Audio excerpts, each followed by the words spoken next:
Good evening.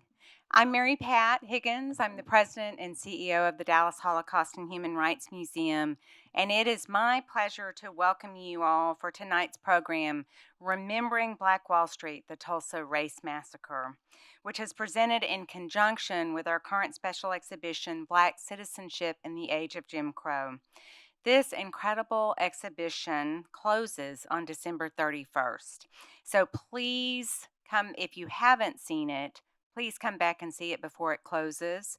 Hopefully, some of you I know came early and had a chance to see it. We'll hold the museum open until 9, so you can also go back in at the end of the program.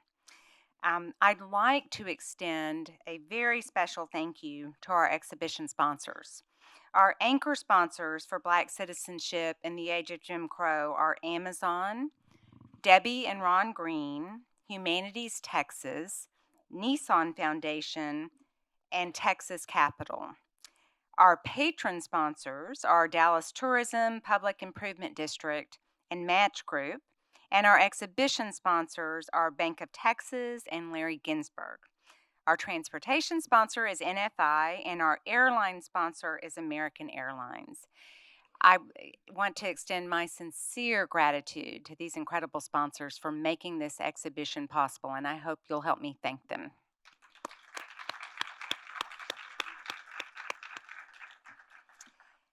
I'm also excited to thank our exhibition community partners, the Black Academy of Arts and Letters, Dallas NAACP branch, Dallas Truth, Racial Healing and Transformation, Denton Black Film Festival, Friends of Juanita Craft Civil Rights House and Museum, Preservation Dallas, Project Unity, and Remembering Black Dallas.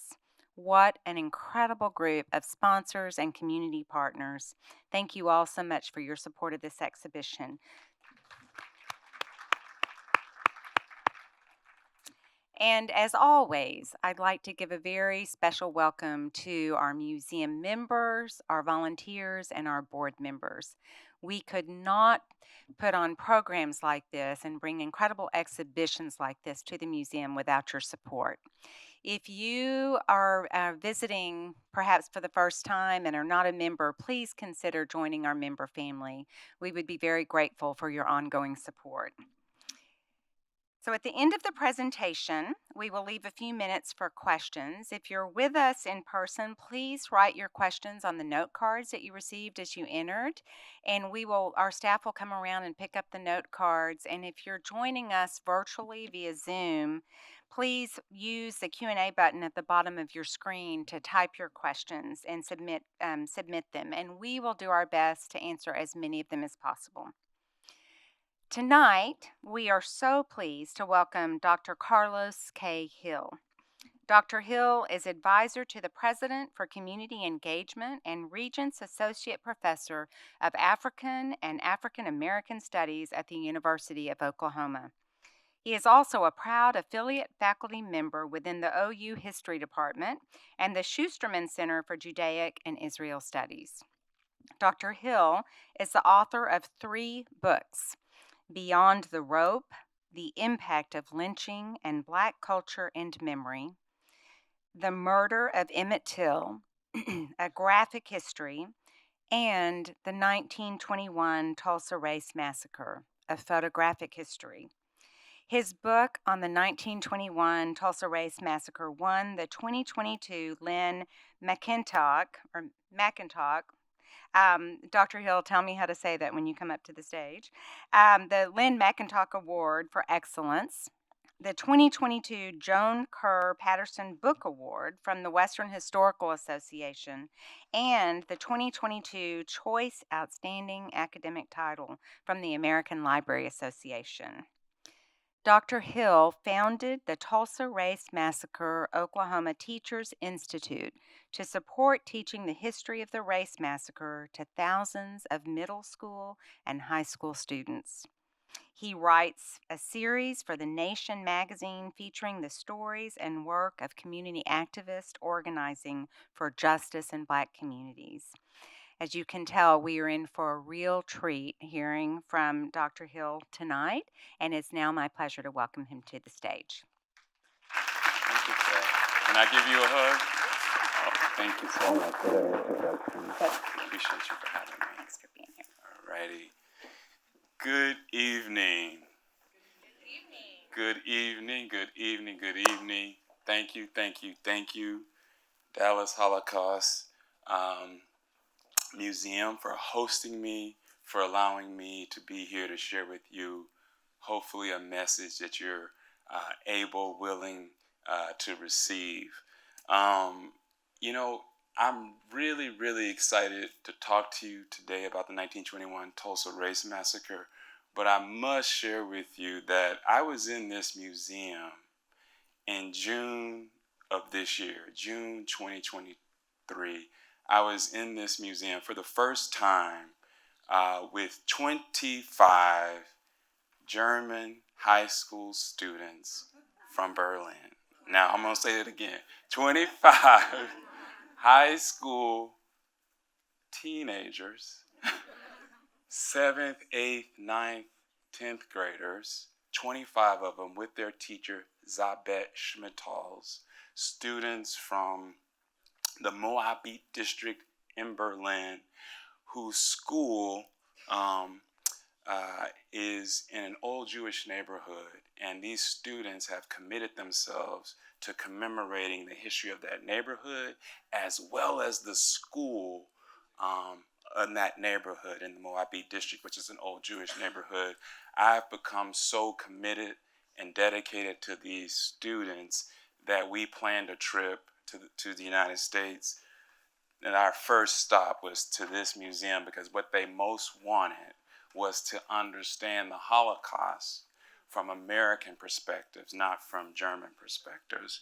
And this museum, I will say this, Mary Pat, this museum transformed their understanding, and they're indebted to you because this was our first stop on a 10-day trip that took us to all places in Oklahoma, to the site of the 1921 Tulsa Race Massacre. But this site is where they met for the first time Holocaust survivors, and was able to talk with them about what they understood about that history. And so for that, I'm forever grateful that the museum provided that experience. So I had to mention that, and thank you for welcoming us, Mary Pat, and the wonderful team you have here at the museum. I'm Dr. Carlos Hill.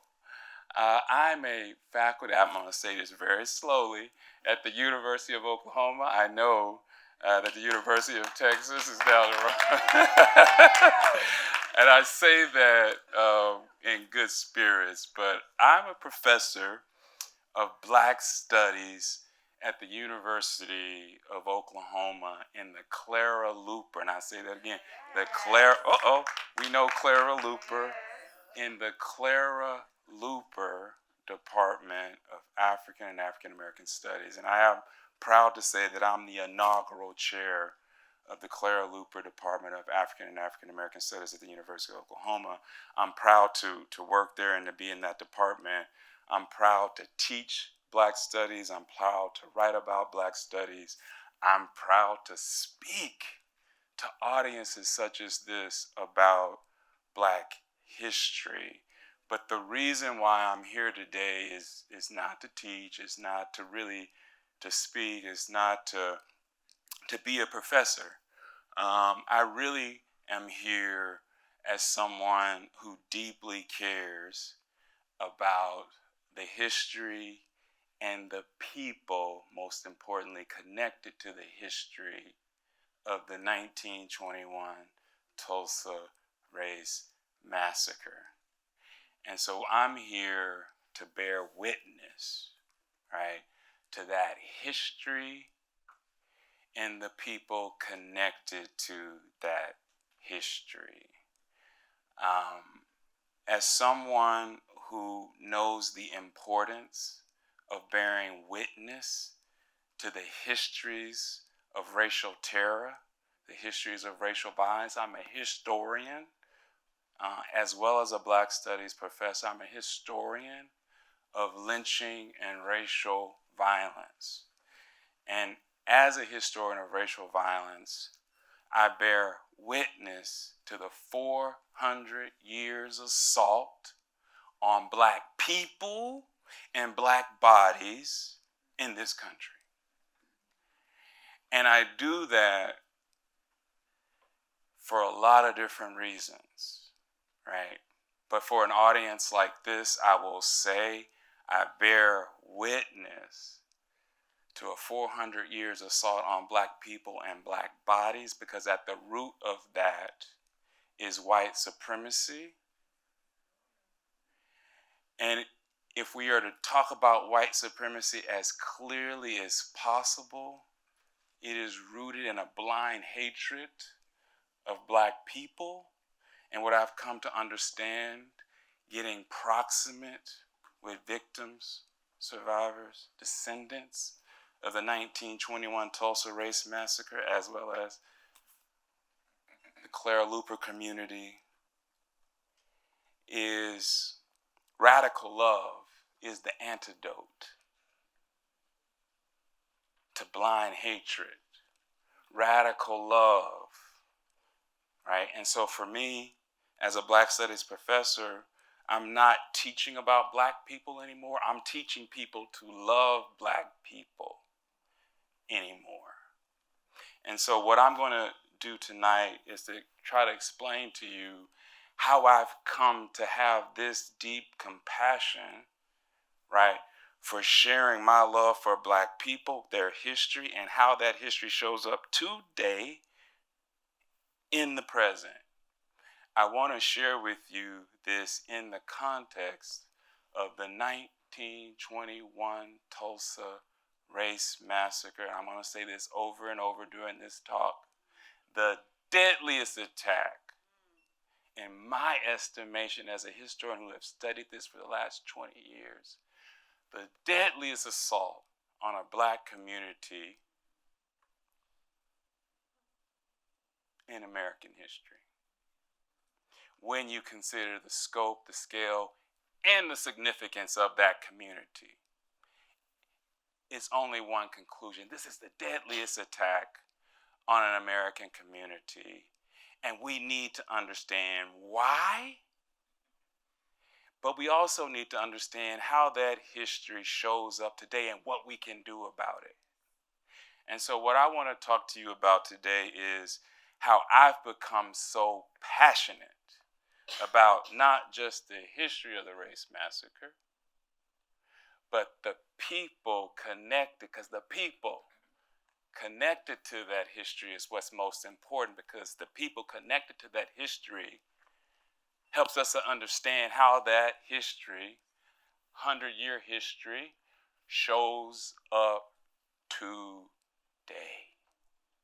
And so what I want to do today is to share with you why I've become so compassionate, so that I can position you to be passionate and compassionate for not just this history, but the people connected to this history and the necessary justice work connected to how this history shows up today. I will say this, and then I will share with you, begin to share with you my transformation. But I am haunted often by what Pastor Robert Turner said to me in 2019 when I visited his church with students from the University of Oklahoma to help those students understand the history of this massacre, this most deadly massacre. He said to me and those students that my parishioners, my members of Vernon AME Church are haunted by the idea that they walk atop ground that their forefathers, ancestors' bodies were tossed into mass graves, and there has been no justice for them. They have to live with that. What do I say to them as their minister? And so these are the ways in which this history shows up today. What I want to do you better is to help you to understand this history by centering the voices of individuals, voices who have been for 100 years, and even right now, as we speak, 102 years later, their voices are still being ignored, dismissed, even ridiculed. I want to share with you survivor testimony. I want to share with you photographs of the 1921 Tulsa Race Massacre, because the survivor testimony, getting proximate with it, and the photographs of the massacre is what transformed my relationship to this history and the people connected to it, and all the necessary justice work that we have to do if we're serious about healing, if we're serious about repair, if we're serious about all the things that President Biden talked about in June of 2021 when he visited Tulsa, and he talked about the significance and the import of the massacre for the community's history, right? If we take all of that seriously, the devastation, right, then we absolutely, right, have to take serious then how that history shows up today, and take serious the legacies of that. And so, in bearing witness to you, my only goal tonight is for you to care more than you did when you walked in about this history. My dear brother Cornell West tells me, your goal, Dr. Hill, is to unsettle people, not to leave them comfortable. He says to unsettle so people can understand the need for their own transformation. Unsettle so they can transform. And so my goal is not to tell you to care, position you to care more potentially than you did before, so that we can attend to the necessary justice work connected to this most deadly massacre. My transformation began when I visited Tulsa in the aftermath of Terrence Crutcher, an African-American, young, beautiful man who was killed by a Tulsa police officer who mistook his gesture as some sort of attempt to take her gun, her taser, and she shot him, killed him, and it created a national conversation about police brutality, racial violence, and it resuscitated all the conversations that the community had had about racist violence 100 years previously. And so that is what took me to Tulsa, is Terrence Crutcher and community conversations in 2016. And from that moment is when I really began to understand the history of the race massacre, not the history that I had received from the field of African American history, but the history as told by the community and the gatekeepers, the caretakers of that community, the Greenwood Cultural Center, the John Hope Franklin Center for Reconciliation, and now Greenwood Rising, that I had the great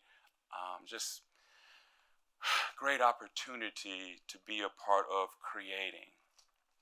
And so my journey in how I began to develop a new relationship, a new effective relationship based in compassion for victims, survivors, and descendants, began visiting community conversations 2016 with Terrence Crutcher, but ultimately visiting the Greenwood Cultural Center, the John Hope Franklin Center for Reconciliation, and talking to many people. I can name names too many names, but meeting with people who helped me to understand that this history of the race massacre, for the most part, had been covered up, denied, ignored, ridiculed even for 100 years. And so in 2016, 2017, 2018, 2019, 2020, leading up to the 100th anniversary of this most deadly attack, it was really important for the Black cultural institutions in Tulsa, in Greenwood, to make sure that the story of what actually happened got out to the public, to you. And so I was blessed to be able to get proximate with survivors and descendants and begin to understand the history, not from the field of African American history, but the felt history from those survivors and descendants.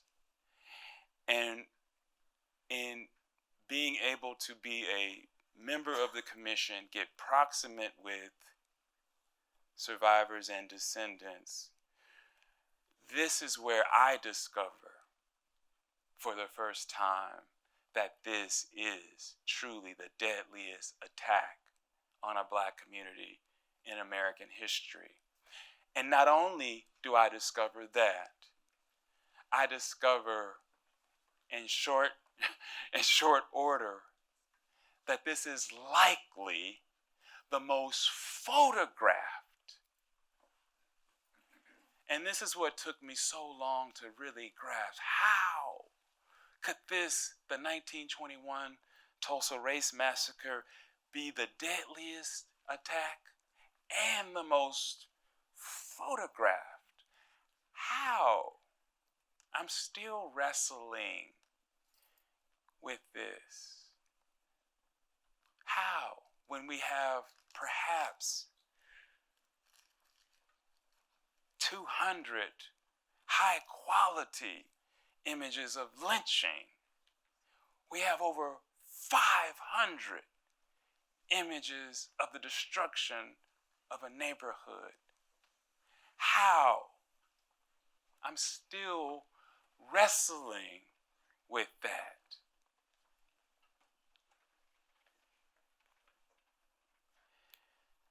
I came to a new understanding of what happened in Greenwood on May 31st and June 1st, 1921, through photographs that I was able to see and for the first time bear witness to from visiting the Greenwood Cultural Center and the John Hope Franklin Center for Reconciliation. I want to share with you just a few of those images from my book, A Photographic History, just to give you a sense of the scale, the scope, the viciousness, the completeness of the terror launched against not only, we can argue, was one of the most prosperous Black communities in America at the time, Greenwood, but it was also a symbol for what was possible for all Black people, Greenwood. Black Wall Street, the label, the nomenclature, comes from Booker T. Washington, turn of the century, visiting Oklahoma, and never visiting Greenwood, only hearing about its greatness, referring to it on his visit to Oklahoma as a Black Wall Street of America, because even in 1905, 1906, and 1907, Greenwood had become a symbol of what was possible for Black Americans in segregated America. And I'm so appreciative of this museum of hosting me and at the same time having an exhibit that provides true context to why the 1921 Tulsa Race Massacre happened or would have happened in the first place. And so what I want to share with you are 3 photographs that, for me, helped me to understand for the first time. And I want to be very clear, these are photographs that I encountered, not in a museum, not in an archive, but in a community space amongst caretakers who had for at least 2 generations told the story of the massacre from the vantage point of victims, survivors, and descendants. And so, before I share with you these photographs, I just want to make sure that the title of my talk, I did not talk about it at the outset, but I want to just mention now. As I mention, as I comment on these images, and as I share with you survivor testimony, my constant refrain to you is going to be: remembrance is resistance. Remembrance is resistance. Remembrance is resistance, particularly when we are talking about histories that have been long ignored, histories that have been long dismissed as unimportant, and even histories that have been ridiculed because some have argued elements of them have been fabricated. They could have never happened in this country, right? It's those histories, right, that I've truly tried to bear witness to. And in the case of the 1921 Tulsa Race Massacre, try to center victims, survivors, and descendants' testimonies as resistance. Their remembrance as resistance, particularly because their portrayals for at least 100 years have been ignored. These photographs cannot be. These photographs became for me the unrefutable proof that this was, in fact, without a doubt, for this Black Studies historian of lynching and racial violence, the deadliest attack on a Black community. And my question earlier to you was, why? Why? And these photographs in community spaces curated by community caretakers helped me to understand why. And we have to go back to Booker T. Washington's understanding of Greenwood. Greenwood as a Black prosperous town. 11,000 Black residents. 44 blocks. Deep Greenwood, the first 2 blocks of the community, right? Deep artery of businesses, Black-owned businesses, 200 businesses, circa 1921. Again, Jim Crow America, the norm in the South in Jim Crow America, as you've learned through this exhibit, was for Black people to be plantation workers, not owners of businesses and property. And so Greenwood told a different story of what was possible for Black people, so much so that the earliest residents of Greenwood thought of it as a promised land.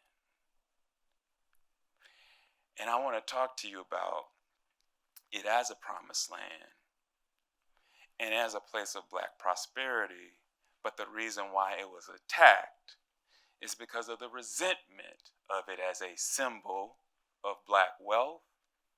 There were at least a half a dozen black millionaires in Greenwood circa 1921. O.W. Gurley, its founder, millionaire because of land holdings, not just in Tulsa, but in other parts of Oklahoma. But as a founding visionary, right, of Greenwood, he helped to create wealth for many others in the community, make millionaires, black millionaires, in a time of intense segregation, economic segregation, political segregation, segregation in all ways that matter. Black people were segregated. And there was Greenwood, this symbol of black prosperity, this symbol of what was possible, created resentment in the white community in Tulsa. And in so many ways, I encountered it viscerally in photographs of the massacre for the first time. And I would say these photographs helped me in ways that other sources simply could not.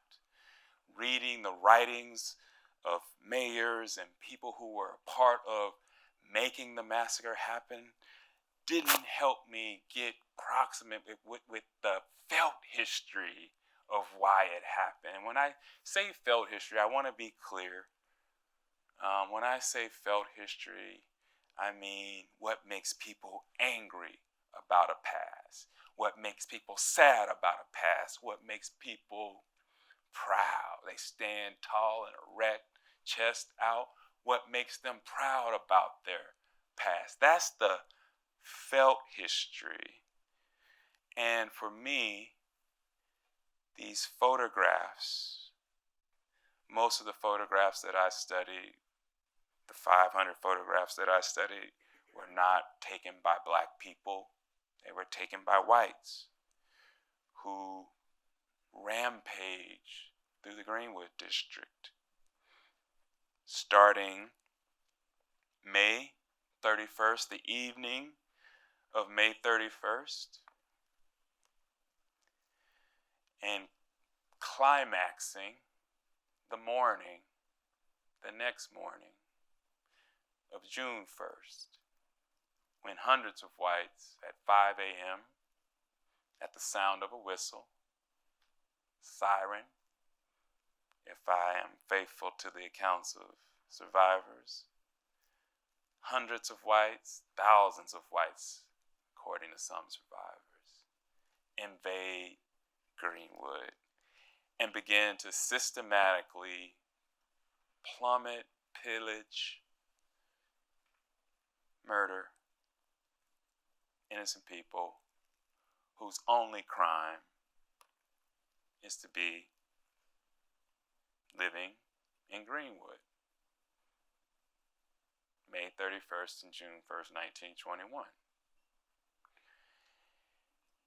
And these photographs help me to understand why Little Africa, on fire, Tulsa Race Riot, June 1st, 1921. You see here smoke, clouds of smoke billowing from the business district, but ultimately, if we pan here, you will see here smoke has engulfed the entirety of the Greenwood District. This is at the outskirts of the district, and from the southernmost part you can see how the smoke has engulfed. What I want to draw your attention to really are the inscriptions. These are not just photographs. These photographs were transformed into postcards. I'm a lynching historian. These are lynching photographs.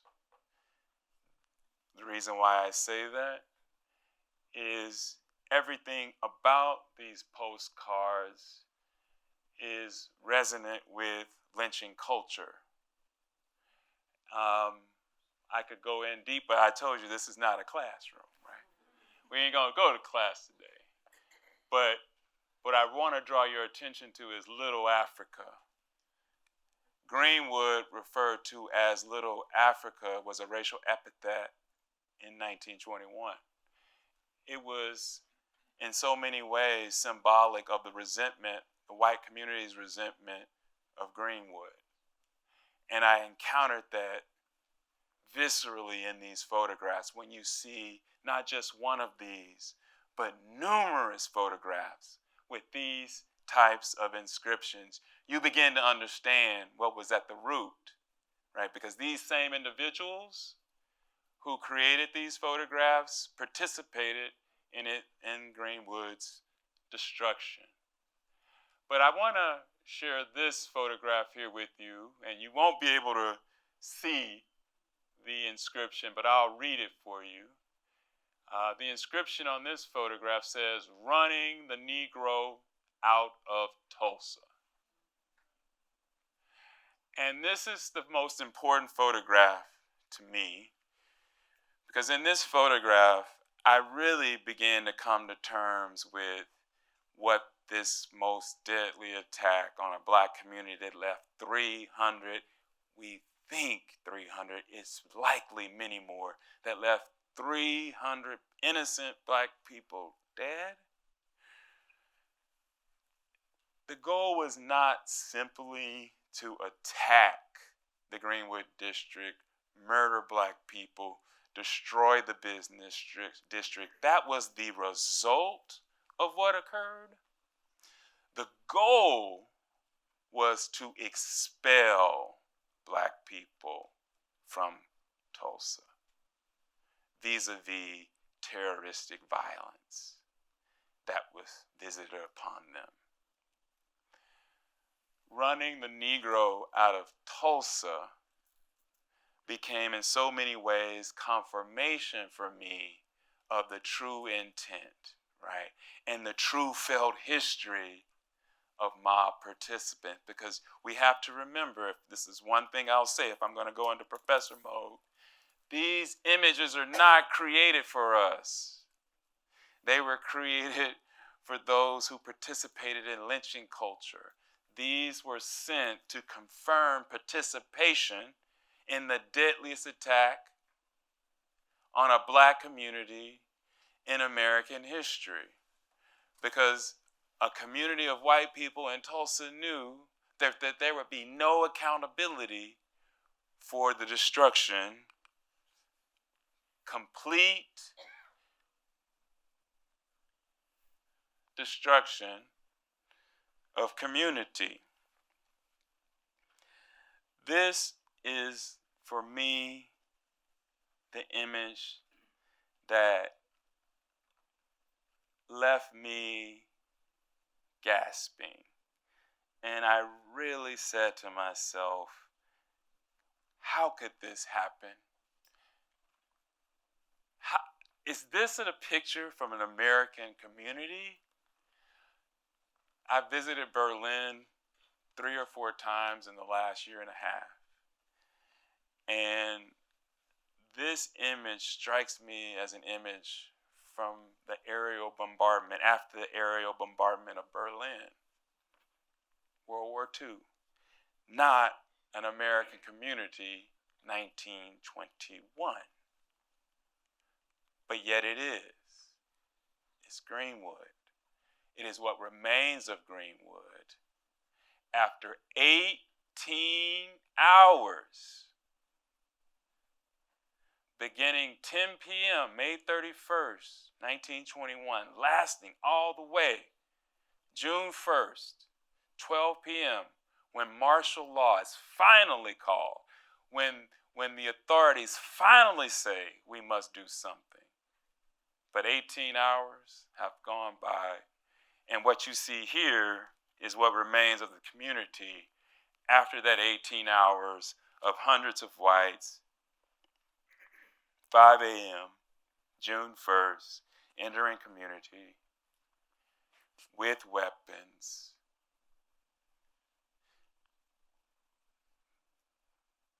machine guns,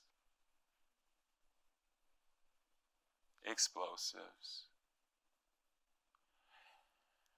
and a whole bunch of things that be really uncomfortable to talk about because we don't have enough time to talk about it.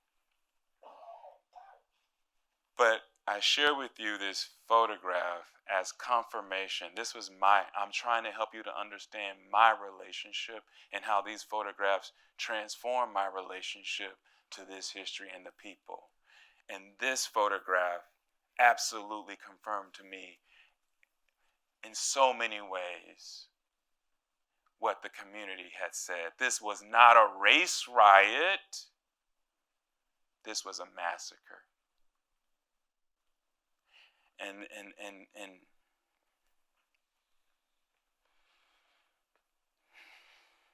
yes, this confirmed to me that this was a massacre because every significant structure in Greenwood destroyed, save Booker T. Washington High School, that still stands today. Save Booker T. Washington. This image does not show you the hospitals destroyed, schools destroyed, homes destroyed, nurseries destroyed, libraries destroyed, the 200 businesses destroyed, black cemeteries destroyed, sacred spaces of worship destroyed. Everything significant to this community razed to the ground, save Booker T. Washington, that you can see slightly in the background. And I won't even try to show.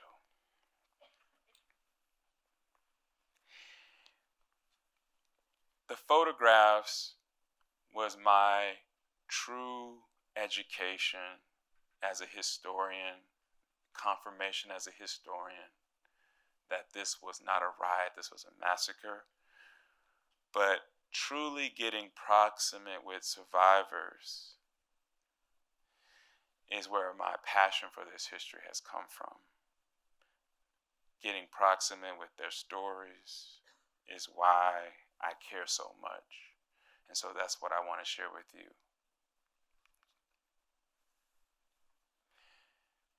I'm sharing with you the felt history. And this felt history has been ignored. It has been dismissed. It has been ridiculed. But this felt history of the massacre, as told by survivors, and in this case, Eldoris Makandichi, truly helps us to understand the terror of the massacre, that it was, but it also helps us to understand that felt history that has been ignored. So Eldoris tells us, she says, when we left our house, I was so afraid because bullets were coming down around us. The planes were up in the air shooting down, and I could hear those bullets falling. The planes were up in the air shooting down, and I could hear those bullets falling. And all of a sudden, when I got to the track, she's talking about the San Francisco Railroad track that divides the white community and the black community in Tulsa. I went over the track, and there was a lot of people running and dodging the bullets, and I was just afraid. So I went and ran into a chicken coop. So terrified as a young child, less than 10 years old, ran into a chicken coop because there was no other place to flee.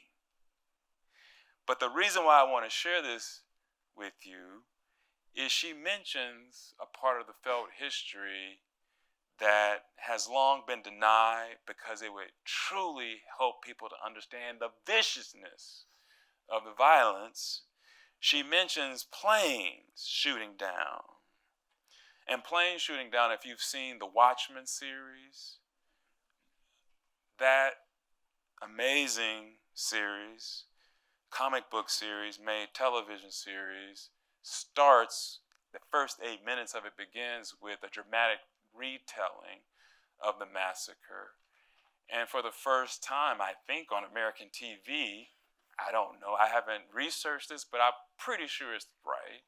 For the first time on American TV, the race massacre was portrayed as a massacre, and planes were depicted as a part of the orgy of violence that destroyed the community. And to me, that was a victory.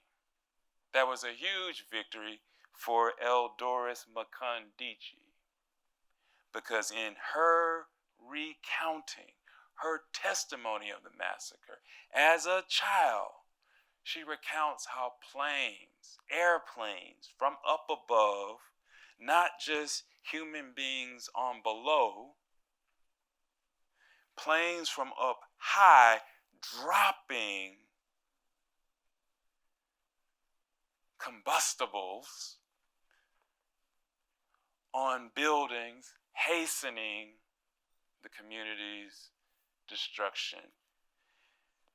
The Watchmen series and the ways in which it depicts survivor testimony, for me, was a victory, because it centered for the first time their understanding of what happened 100 years ago, and in ways that had been ignored for 100 years. The Watchmen gave it significance and centered it.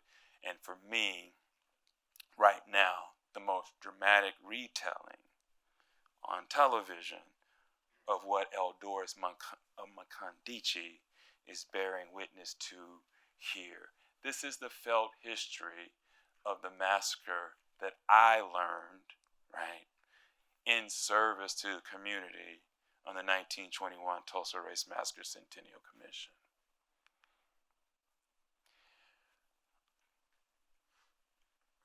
Many of you, if you pay attention to some of the commemorations in 2021, would have learned about the ways in which Black Wall Street, Greenwood, was destroyed, and how prior to its destruction, it was known as the quote-unquote Negro Wall Street of America, for all the reasons that I mentioned. And the tragedy of the story of what happened was that Black Wall Street was destroyed, and the number of individuals potentially who were murdered as a part of that most deadly massacre of Black people, community, American history. But one of the things that I did not know, and I certainly was not familiar with the felt history, was how the massacre, or what we think of as the massacre, that 18 hours, was the end of the misery. And in many ways, it was the beginning of it. And I only, again, knew that from getting proximate. And in getting proximate, beginning to care about not just the history, but the people connected to it. And so Kenny Booker helped me to understand the true terror of the massacre, the viciousness of the massacre, but also how, in so many ways, stripping of citizenship rights for those who survived the massacre is what awaited them if they did survive. And he bears witness to that. Kenny Booker says, going to Convention Hall was one of 3 internment sites for survivors of this most deadly massacre. And Convention Hall was built in 1914. It was the largest public gathering space in Tulsa at the time. Kenny Booker says, going to Convention Hall That was hard on my family, trying to wait to see if my father, whether he was living or not. That was about one of the worst, besides being in the house, that was set on fire. Not knowing whether my father was dead or not, that was the worst one. So again, Kenny Booker, child, all of the remembrances that we have from the 1990s are from children, individuals who were children during the race massacre. Kenny Booker tells us as a child, he was in his home as whites came in, searched the home, pillaged the home for valuables, but ultimately, with him inside, not knowing, apparently, set the house ablaze. And Kenny Booker has to somehow manage to get out of a house that set ablaze, set afire, when outside of what's happening is this violence, is this destruction, right? And so he's in this really unenviable position. Life or death, do I burn up inside of this home, or do I get potentially killed from going outside and being killed by machine gun fire, or what Eldoris Makandichi would tell us, bullets raining down from on high? He says that's not even the worst thing. The worst thing was internment. Afterwards, I didn't know, because I was separated. My family and I were separated. I didn't know if they were dead or alive. That was the worst thing. So the trauma, the trauma is what shows up in the present today. The damage, the trauma, intergenerational trauma that has created. Kenny Booker allows us to get proximate with that if we're willing to deep listen to what he's saying about the experience of the massacre, in the ways in which internment was the worst of these, not actually the destruction of the community, not knowing if.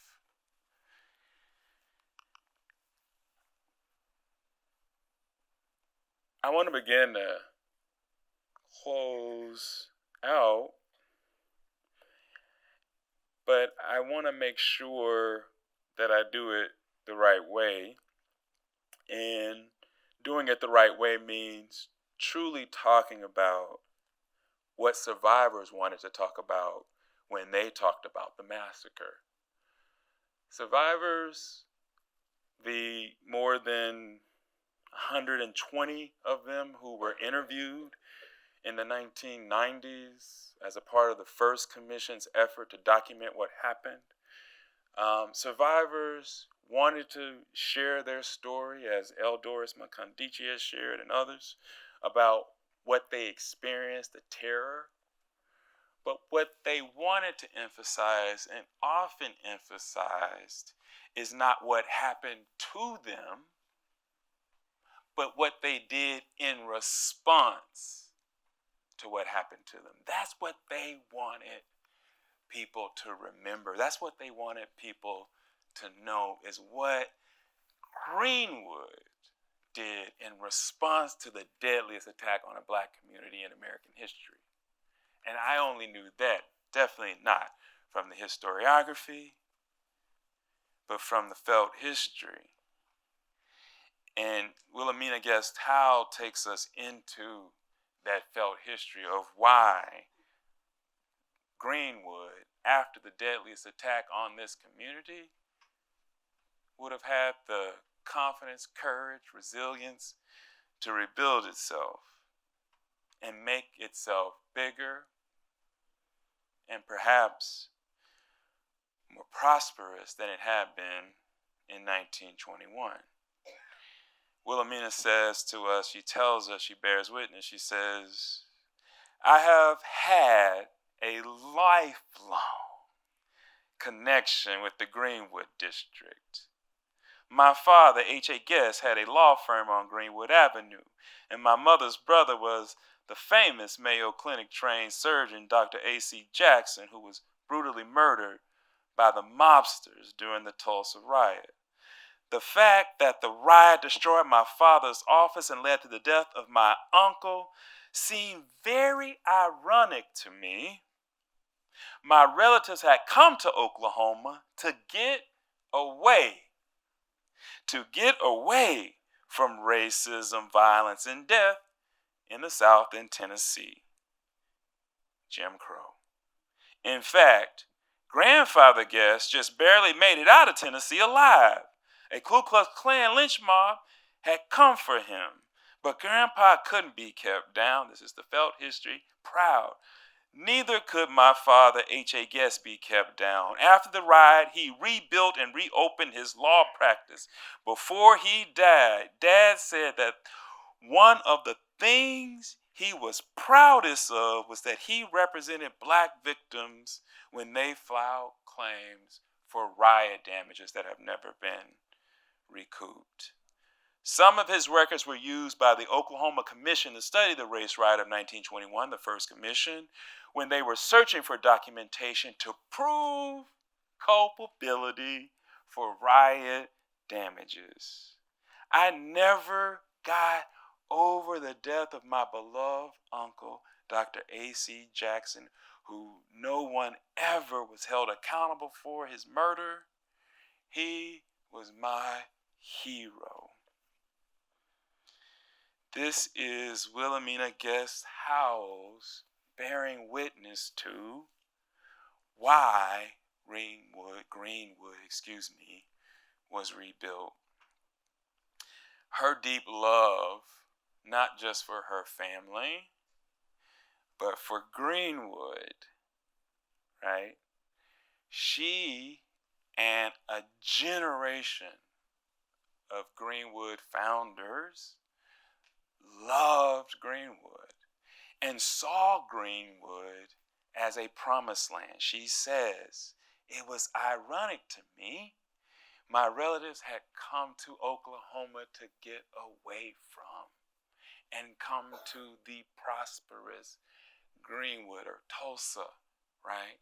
Black Wall Street. And so for this generation who witnessed the murder of relatives, that they received no justice, who witnessed law firms and businesses be destroyed and no recompensation, they loved Greenwood so much that they believed in the idea of Greenwood so much that they rebuilt it, even not knowing that an attack, the kind of attack that occurred against it circa June of 1921 would happen again. They rebuilt it in spite of not knowing.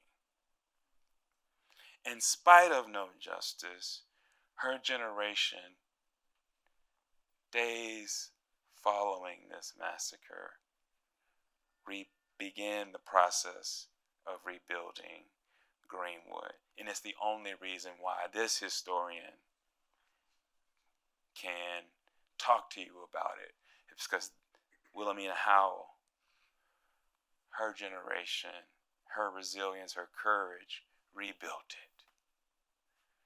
So that 100 years later, we could have a president of the United States come and say, this is not a riot, it was a massacre. And this community, he came oh so close to saying, this community deserves repair. He didn't say that I was disappointed. And this is why, and I'm going to end here.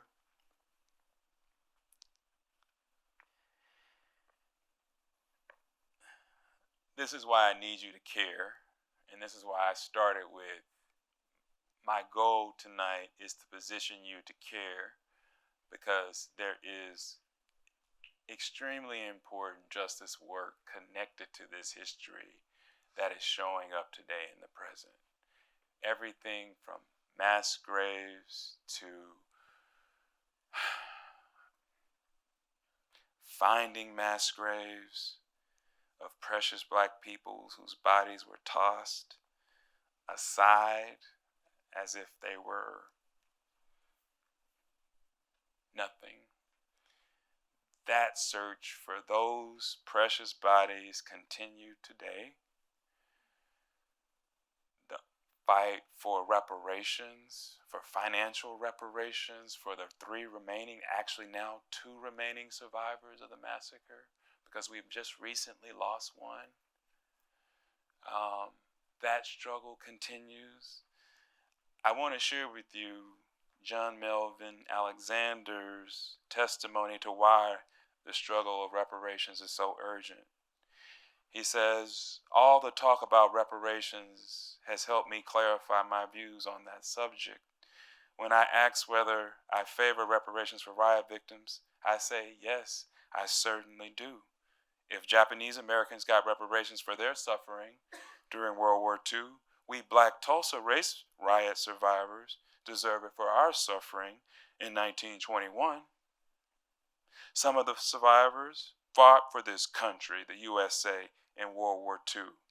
I was a steward on warships. I went to Korea near the ending of the war in the country in the East. Yes, I did my duty for this country. I suffered during that Tulsa riot. I feel that I certainly deserve reparations. Kenny Booker in 2002, as the community fought for reparations at the Supreme Court level, it was ultimately denied, makes a plea for why reparations was owed race massacre victims. Not one victim, survivor, descendant has ever received recompense for what happened. And so Kenny Booker, as a veteran, makes a plea. I serve this country.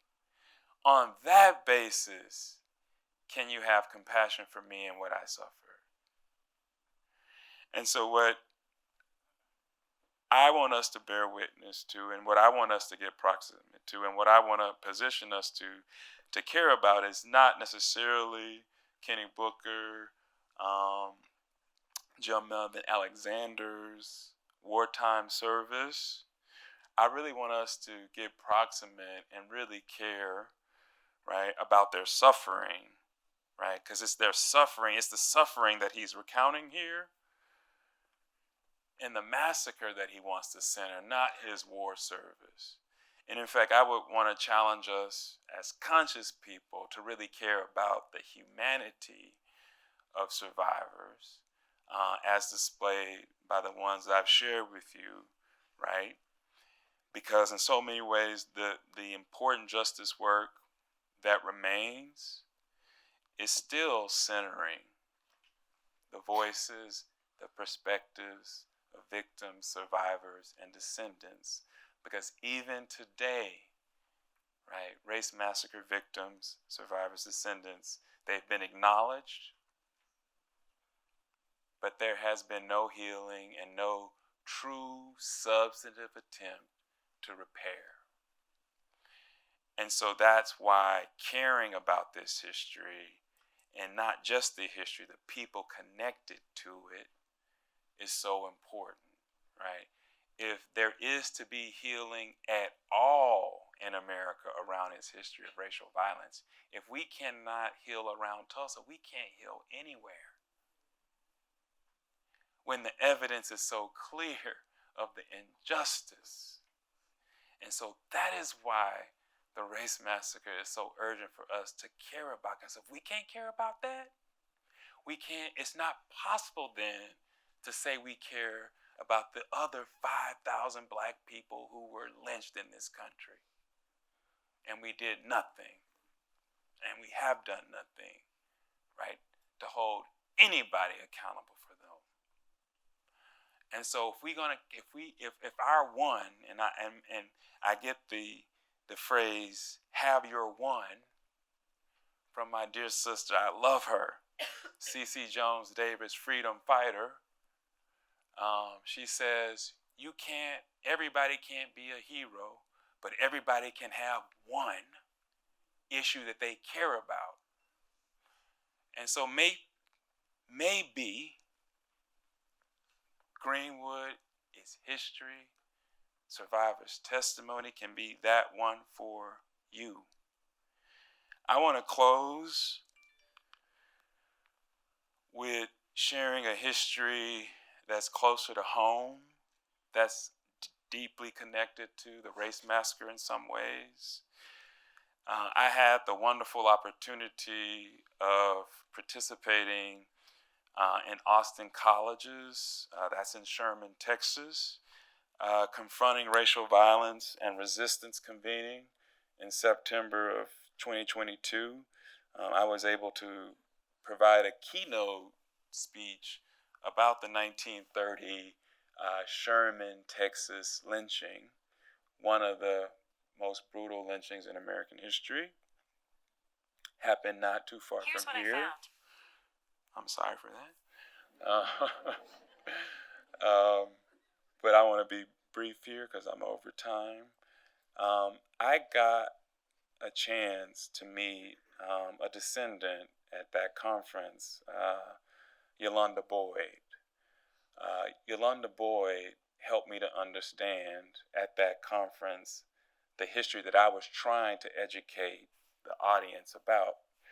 Yolanda Boyd helped me to understand in ways that when you read about something, it doesn't come alive, but when you hear it, it comes alive. When you hear it from someone who's experienced it, it comes alive. And so Yolanda helped me to understand that she was a part of the first group of Black people to begin to return to Sherman, Texas in the aftermath of that lynching in 1930, in May of 1930, when George Hughes, an African-American man, is lynched near the courthouse, body dragged downtown, but lynched near the courthouse. And then in the aftermath of that lynching in Sherman, Texas, the Black business district is destroyed. And Black people understand, and many Black communities understand at this time, that it's time to leave. And so often after acts of terroristic violence that destroys a business district such as Sherman, Texas, or even Greenwood, a Black community would often leave in mass. And that's what happened in Sherman, Texas. The Black community over time left in mass, leaving what remained of the Black community in the years after that negligible. And so only in recent years have Black people begun to return to Sherman, Texas. And it's largely because of Yolanda Boyd and her organizing of the community, reminding them of the great Black business district that was and that could be today if we began to heal and repair around that history. And so she is such a powerful presence. I was talking about this history. She interrupted me multiple times and said, well, wait a minute, what about this? And that was what we needed, that community needed, who was really trying to convene the community to think about and talk about racial justice and what we need to do today because of how the history shows up in the present. And so with that, I want to stop and pause for questions. Thank you, Mary Pat, for being so patient with me today. Thank you. Thank you so much. Thank you so much, Dr. Hill. It's so stirring and moving. Okay, we do have some questions. Let's get through as many as we can. What were some of the most prominent businesses and trades in the Greenwood District? So one thing that we need to make sure, and my dear brother Victor Lugerson, his book Built from the Fire helps us to demythologize, demystify Greenwood, as the Negro Wall Street or Black Wall Street of America. He helps us to understand the ways in which Greenwood was a working class community, even though it was home to at least a half a dozen multimillionaires in right if we sort of use today's dollars estimations, we could reasonably say these people were millionaires or near millionaires in Greenwood circa 1921. And so when we think about the community writ large, the 11,000 Black Greenwood residents, we're thinking of working class folks who mostly worked in the white community, worked as whether they worked in white businesses or white homes, but also Black owned businesses as well, but largely a working class community that had utilized, in many ways, cooperative economics to build wealth from within and share wealth from within. And that's in many ways what I'm hoping to, that's the part of Greenwood's history that I'm hoping to tell in future work. It's the history of community building through cooperative economics and how that was so important to building the Dreamland Theater, building the Stratford Hotel, building the Gurley Hotel, building the number of Black businesses that populated the community between 1905 and 1921. There were virtually no Black businesses in 1905. By 1921, there were nearly 200. And so when I talk about Greenwood, I talk about its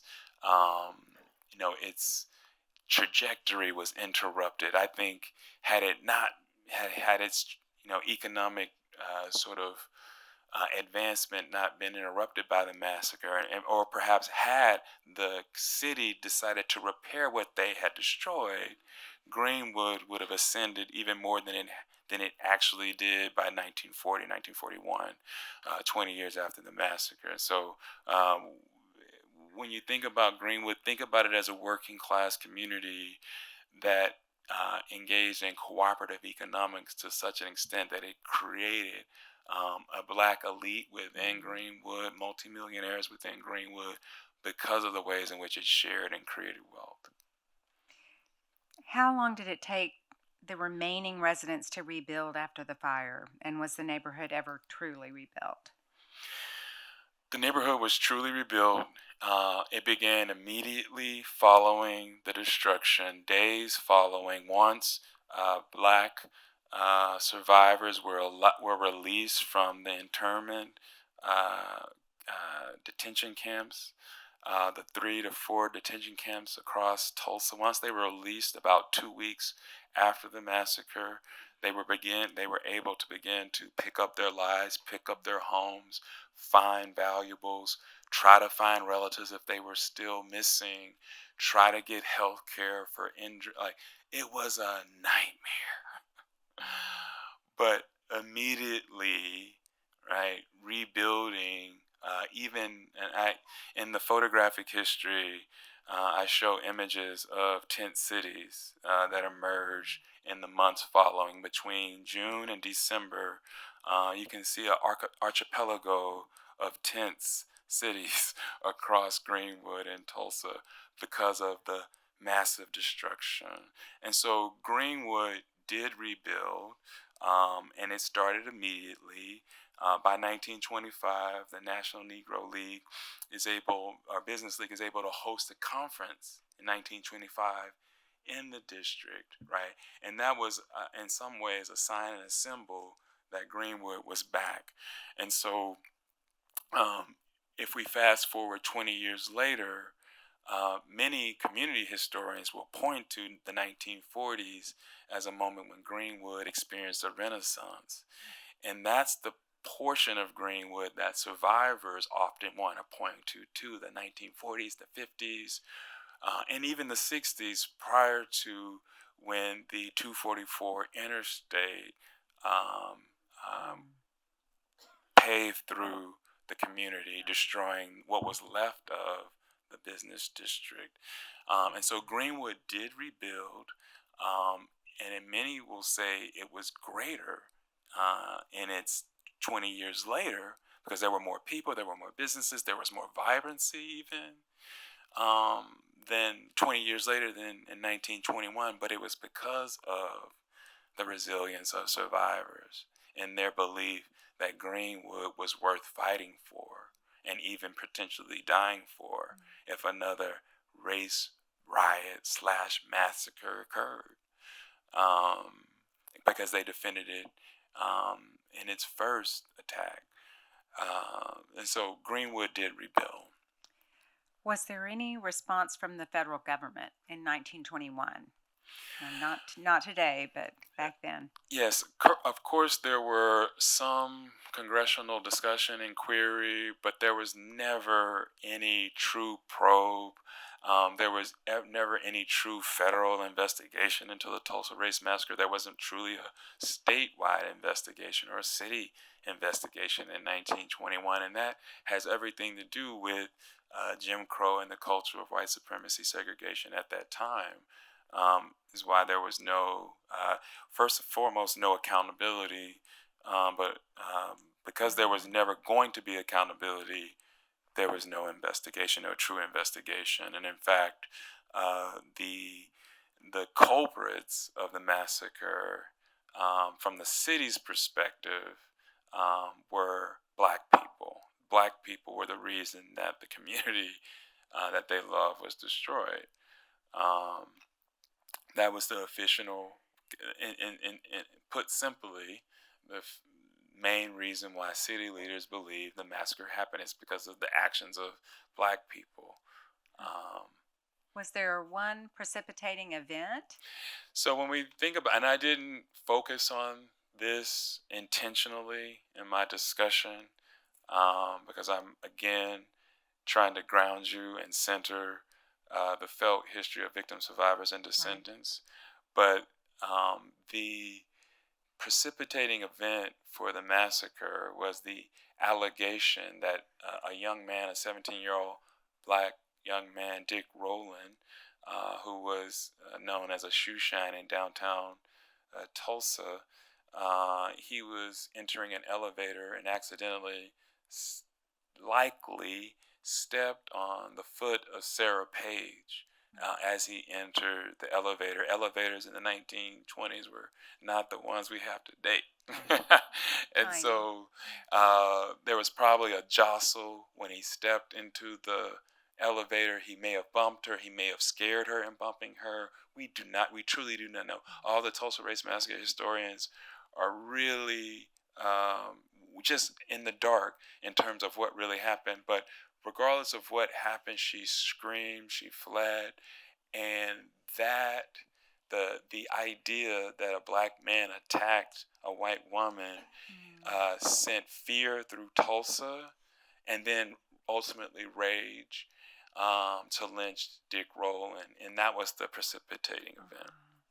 Did they lynch him? So Dick Rowland was not lynched.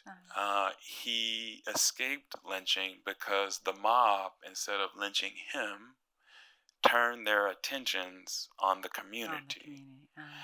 And so when I talk about the 1921 Tulsa Race Massacre, I talk about it as a massacre because that's grounding it in how victims, survivors, and descendants understand it.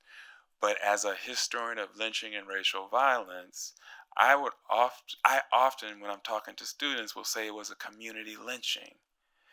Because everything about what happened, I showed you photographs, right? I could have shown you more photographs. But everything about it was reminiscent of and part of lynching culture. And so in so many ways, that's what I'm trying to help understand. So when one of our attendees wrote, when we visited the new massacre memorial in Tulsa, we also visited the gathering place, the new park in Tulsa where children and families congregate. Do you see the good spirit in that place as part of the healing process? Yes. I visit Tulsa often. I'm often in the community. I take my kids with me every chance I get when we are in Tulsa together, often to do work in Greenwood. we go to the gathering place Oh, because yeah. it's just a huge and beautiful urban park near on the Arkansas River. That is just, in so many ways, a place where you can, because there's so many places to sit, there's so many beautiful places to convene, have healing conversations. But we didn't have those conversations at the gathering place around the massacre Right. in 2021. But it is a place where it could be possible. In your opinion, did the Tulsa Race Right Commission fortify the community and the state against the repetition of racial violence? That is a large It is. task Yeah, it for a is. small commission. It is. It was.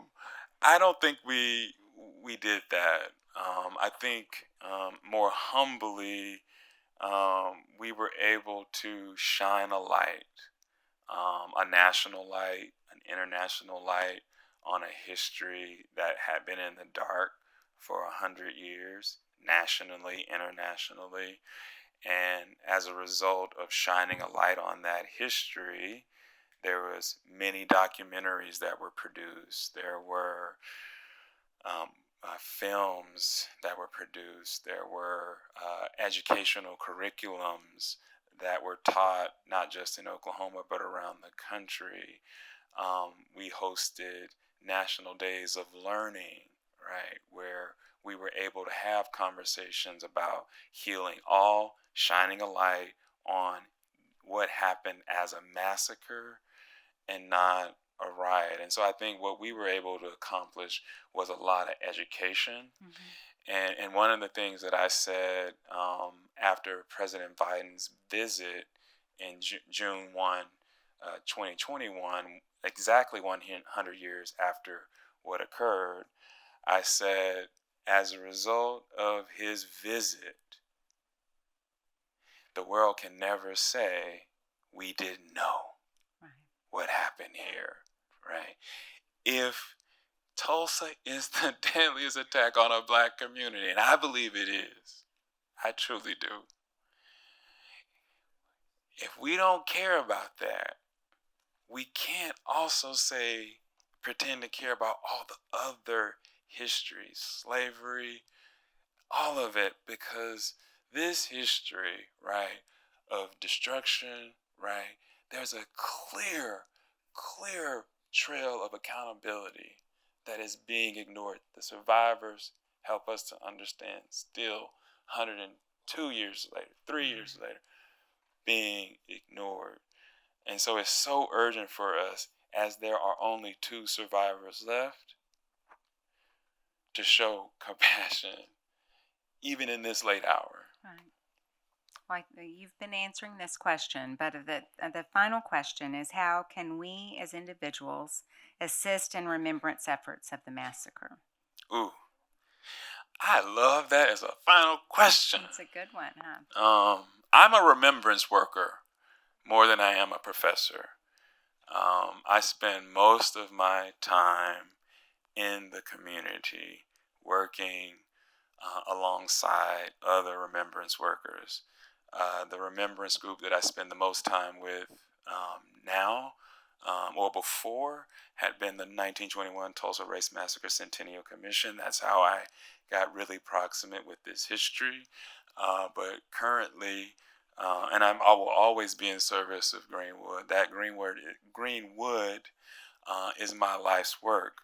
But I also am in service to the Clara Looper Legacy Committee and the life and legacy of Clara Looper. And so doing work on that on that remembrance committee, I've learned the importance of caring.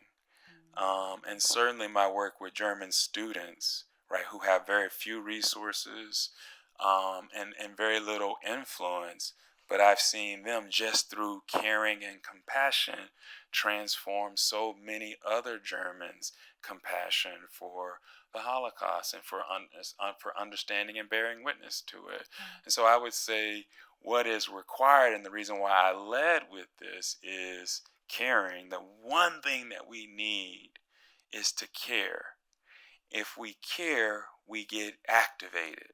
We do things in relationship to how the history shows up in the present.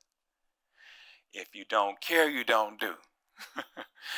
If you care, you get activated, right? Cece Jones Davis, I mentioned her earlier.